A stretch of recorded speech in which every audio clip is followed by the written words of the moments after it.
Grabe yung pinagdaanan ng ibon na to mga kalapatids. Ano? I get up, time is barely on our side, and on we'll go.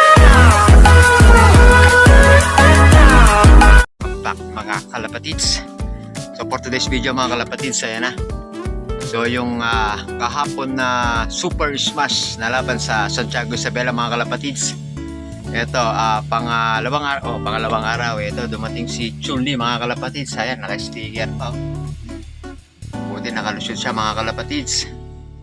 Ayan, sayang hindi siya nakauwi kahapon. So grabe talaga yung labanan kahapon mga kalapatids. Super smash talaga.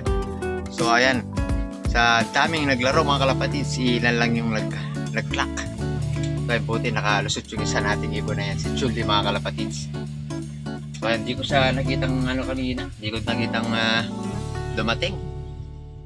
So ito na siya mga kalapatids. Bigyan ko ng pasalubong natin sa kanila. Sa kanya pala. So ito siya mga kalapatids eh. Bibigyan ko ng pasalubong niya. Ayan. So mga kalapatids, ayan So turugat talaga kahapon. Ito si Chun-Li. Ayan, medyo gumaan yung niya, katawan niya ngayon. So yung sticker niya mga kalapatids. So ayan. Ayan pa, naka-sticker pa siya. Okay, may dalawa pa akong hinihintay dyan, si 317 at saka yung isa nating 312, yung naka YB. Yan, sa mga nanalo kahapon mga kalapatids, mga nakapagpawi, ayun, congrats. A few moments later. So yung mga kalapatids, pakainin na natin. Pakainin ko na si Chun-Li.